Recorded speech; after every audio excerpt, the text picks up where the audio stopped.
राधे राधे दोस्तों, जय श्री कृष्णा। कैसे हो आप? आशा करते हैं आप सभी अच्छे होंगे। मौनी अमावस्या क्यों मानी जाती है इतनी खास? सुनिए पौराणिक कथा इस जय श्री कृष्णा। दोस्तों, ऐसा कहा जाता है कि मौनी अमावस्या के दिन गंगा जल अमृत में बदल जाता है। हिंदू धर्म में शास्त्रों में अमावस्या तिथि क्या है कि बहुत ही महत्वपूर्ण रहती है। इस दिन स्नान करते हैं तो गंगा का जो जल होता है वह अमृत में बदल जाता है और इस दिन हजारों करोड़ों लोग गंगा में स्नान करने जाते हैं। विशेष मानी गई इसमें भी मौनी अमावस्या बहुत ही पावन मानी गई है। मौनी अमावस्या पर स्नान दान किया जाता है। मौनी अमावस्या पर मौन व्रत भी रखा जाता है। इस दिन साधु संत और अन्य लोग यानी कि मौन व्रत करते हैं। इस दिन मौन व्रत भी रखते हैं। मौनी अमावस्या पर पितरों के लिए अनुष्ठान किया जाता है। जिन लोगों को अपने पितरों की मृत्यु की तिथि की जानकारी नहीं है वो इस दिन अपने पितरों को पिंडदान कर सकते हैं। मौनी अमावस्या पर पितरों के पिंडदान और दर्पण से उन्हें क्या है कि मोक्ष दे सकते हैं, तो आप जरूर करें। मौनी अमावस्या का प्रारंभ 28 जनवरी को यानी कि आपकी 8:37 से प्रारंभ हो जाएगी। मौनी अमावस्या की तिथि अगले दिन 29 जनवरी को शाम 6:05 तक रहेगी। इसलिए मौनी अमावस्या का जो व्रत है 29 जनवरी को ही आपको व्रत रखना है। मौनी अमावस्या का महत्व बहुत महत्वपूर्ण होता है। मौनी अमावस्या पर पितरों के पिंडदान और दर्पण से उन्हें मुक्ति मिल जाती है। साथ ही पितर बैकुंठ धाम चले जाते हैं। इस साल मौनी अमावस्या 29 जनवरी को है। हालांकि हिंदू पंचांग के अनुसार इस साल मौनी अमावस्या की तिथि यानी कि 28 जनवरी को शाम के 7 बजे से प्रारंभ हो रही है, लेकिन आपको व्रत 29 जनवरी को ही अमावस्या पर पितरों के पिंडदान और दर्पण के साथ साथ दान भी किया जाता है। हिंदू धर्म में शास्त्रों में मौनी अमावस्या पर दान करने का भी बहुत महत्वपूर्ण बताया गया है। मान्यताओं के अनुसार मौनी अमावस्या पर स्नान और दान का सबसे ज़्यादा महत्व होता है। स्नान के साथ साथ दान करने से पुण्य फलों की प्राप्ति होती है। मौनी अमावस्या पर दान के लिए सबसे अच्छा समय ब्रह्म मुहूर्त माना जाता है। मौनी अमावस्या पर ब्रह्म मुहूर्त सुबह 5:25 पर शुरू होगी और इसका जो सुबह का समय है 6:18 तक रहने वाला है। मौनी अमावस्या पर व्रत भी किया जाता है। मौनी अमावस्या का व्रत करने से आत्मसंयम, शांति और मोक्ष प्राप्त होती है। शास्त्रों में कहा गया है कि मौनी अमावस्या व्रत करने से समाज में मान सम्मान बढ़ता है। और दोस्तों, चलिए अब हम कथा पर चलते हैं। अमावस्या बहुत ही विशेष है। भगवान सूर्य इस समय यानी कि मकर राशि में गोचर कर रहे हैं। वहीं 29 तारीख को चंद्रमा भी मकर राशि में गोचर करेंगे। गुरु पंचक भाव से विराजमान है। ऐसे में आप एक उत्तम स्थिति बन रही है। इस दिन सिद्धि योग का भी निर्माण हो रहा है। महाकुंभ में इस दिन अमृत स्नान किया जाएगा। इस वजह से इस साल की मौनी अमावस्या बहुत ही विशेष रहने वाली है। इस दिन अगर आप व्रत रखते हो तो प्रातः उठकर सबसे पहले ब्रह्म मुहूर्त में आपको स्नान करना है और दान करना है।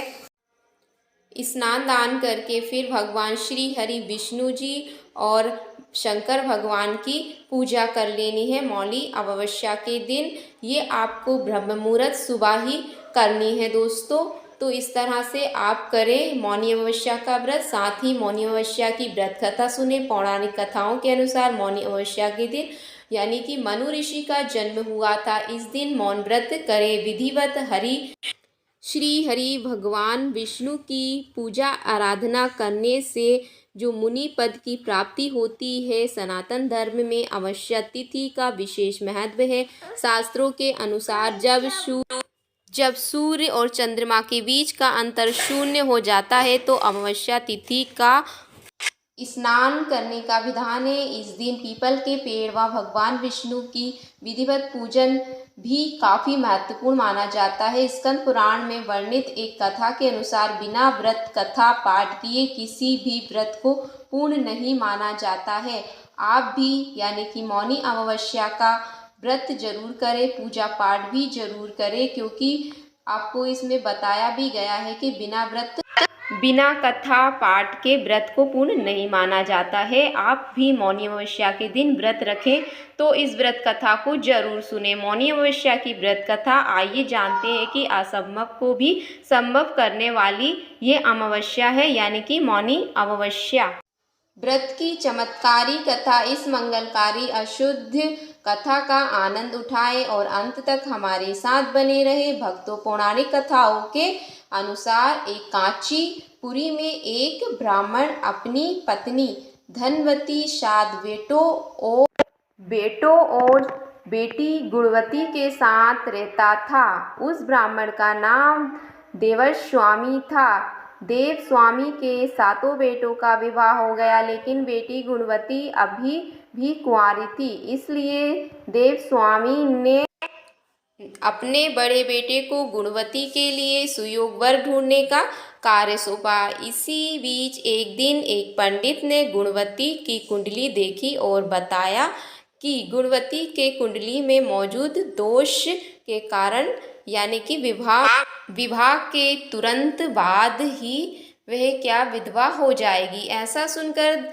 देवस्वामी के पैरों तले जमीन खिसक गई। घबराते हुए उसने पंडित जी से इस घोर संकट से बचने का उपाय पूछा। तब पंडित जी ने कहा कि सिंहल द्वीप में, यानी कि सोमा नाम की एक धोबिन रहती है। वह विष्णु जी की परम भक्त है। उसे यहाँ ले आओ। उसकी पूजा में इतनी शक्ति है कि वह गुणवती को विधवा होने से बचा सकती है। पंडित के कहने पर देवस्वामी का छोटा बेटा व गुणवती स्वयं सोमा को लाने के लिए निकल गया। रास्ते में सागर पार करने में बाद में थके हारे दोनों भाई बहन एक पेड़ के नीचे आराम करने लगे। उस पेड़ पर एक गिद्ध का घोंसला भी था। उस घोंसले में गिद्ध के बच्चे थे जो गुणवती और उसके भाई की बातों को बच्चों को खाना खिलाने की कोशिश भी कर रहे थे। तो वह बच्चे खाना खाने से मना करते हुए बोले कि पहले इन इंसानों की मदद कीजिए, तभी हम खाना खाएंगे। आपने बच्चों की जिद तो मान ली। बच्चों की जिद सुन रहे थे गिद्ध, यानी कि अपने बच्चों को खाना खिलाने की कोशिश की तो वे बच्चे खाना खाने से मना करते हुए बोले कि पहले इन इंसानों की मदद कीजिए, तभी हम खाना खाएंगे। अपने बच्चों की जिद मानकर उस गिद्ध ने गुणवती और उसके भाई को सिंहल तक पहुंचा दिया, जहां धोबिनी सोमा का घर था। अब दोनों भाई बहन सोमा को खुश करने के लिए तरकीबें सोचते रहे। हर सुबह दोनों भाई बहन सोमा को प्रसन्न करने के लिए तकरीबें सोचते रहे। करने के लिए उसका घर साफ करके घर की लीपा पोती करने लगे। जब सोमा ने अपनी बहुओं से इस बारे में पूछा कि उनकी बहुओं ने उनसे झूठ बोला कि घर की साफ सफाई, बहुत जल्दी उठकर गुणवती और उसके भाई को साफ सफाई करते हुए देख लिया। वह दोनों के काम से बहुत ही खुश हुई और सारी बात जानकर दोनों के साथ उनके गांव में चलने के लिए, यानी कि तैयार हो गई सोमा। चलते समय सोमा ने अपनी बहुओं से कहा कि मेरी अनुपस्थिति में यदि किसी का देहांत हो जाए तो उसका दाह संस्कार मत करना, बल्कि मेरे वापस आने की प्रतीक्षा करना। और फिर सोमा बहन भाई के साथ कांचीपुर पहुंच गई। दूसरे दिन गुणवती के विवाह का कार्यक्रम तय हो गया। कुंडली दोष के अनुसार सप्तपदी होते ही गुणवती के पति का देहांत हो गया। सोमा ने तुरंत अपने संचित पुण्यों का जो फल है, यानी कि जो पुण्य किए थे उसका संचित फल के लिए आश्चर्य अर्थात पीपल के वृक्ष की छाया में विष्णु जी का पूजन करके 108 परिक्रमा की। अंत में उसके परिवार के मृतक जन जीवित हो उठे और इस प्रकार सोमा का उसकी निस्वार्थ भक्ति का महाफल प्राप्त हुआ। इस प्रकार मौनी अमावस्या के दिन किसी पवित्र नदी में स्नान कर विधिवत भगवान श्री हरि विष्णु जी की पूजा अर्चना करने से, पीपल के पेड़ की परिक्रमा करने से मनोवांछित फल की प्राप्ति होती है तथा परिवार के सदस्यों पर भगवान का आशीर्वाद सदैव बना रहता है।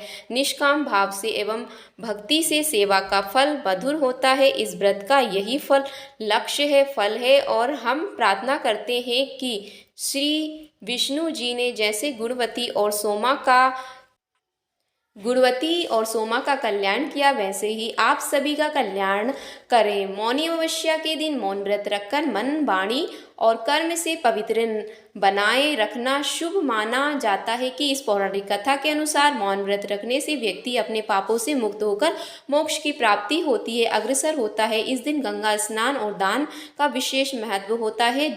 आप दोनों दोस्तों, आपसे यही निवेदन है कि आपने व्रत कथा सुनी है, तो व्रत कथा में जैसे कि गुणवती और सोमा ने व्रत किया था, आप भी व्रत करें।